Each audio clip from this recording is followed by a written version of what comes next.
Baiklah, sekarang saya akan menjelaskan tentang anti korupsi.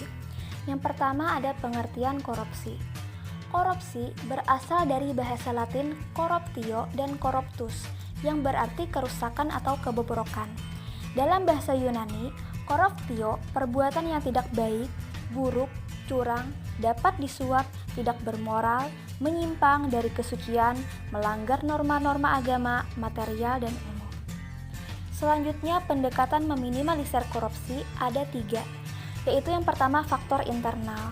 Nah, melalui faktor internal ini, pendekatan dapat dilakukan dengan cara membangun sistem internal suatu perusahaan atau di suatu tempat seperti menilai adanya resiko-resiko yang harus dipetakan, melaksanakan kebijakan anti korupsi, dan program kepatuhan serta menyediakan aturan anti korupsi.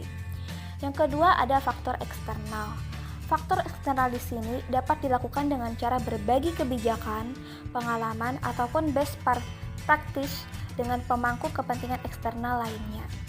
Selanjutnya, yang ketiga melalui aksi kolektif. Aksi ini dilakukan sebagai upaya untuk menjangkau rekan lain di industri atau perusahaan atau di masyarakat lain yang sama dengan pemangku kepentingan lainnya, seperti melalui fasilitator yang netral dan memulai kegiatan bersama dalam memerangi korupsi. Selanjutnya, 7 jenis korupsi. Ada 7 jenis korupsi. 1. Korupsi transaktif. 2. Korupsi ekstraaktif. Yang ketiga, korupsi investif. Yang keempat, korupsi nepotistik. Yang kelima, korupsi autogenik. Yang keenam, korupsi subversif. Dan yang ketujuh, korupsi defensif. Selanjutnya, penyebab korupsi. Penyebab korupsi yang pertama, penegak hukum tidak konsisten. Yang kedua, langkanya lingkungan yang anti korupsi. 3. Rendahnya pendapatan penyelenggara negara. Keempat, kemiskinan atau keserakahan. Kelima, penyalahgunaan kekuasaan atau kewenangan. Keenam, keuntungan korupsi lebih besar daripada kerugian ditangkap. Yang ketujuh, pemberian imbalan jasa. Dan yang kedelapan, gagalnya pendidikan agama dan etika. Selanjutnya, tindak pidana korupsi.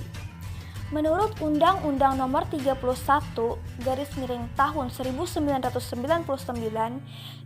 Nomor Undang-Undang Nomor 20 tahun 2001 terdapat 7 kelompok tindak pidana korupsi, yaitu yang pertama kerugian keuangan negara, yang kedua suap menyuap, yang ketiga pemerasan, yang keempat perbuatan curang, yang kelima penggelapan dalam jabatan, yang keenam, benturan kepentingan dalam pengadaan.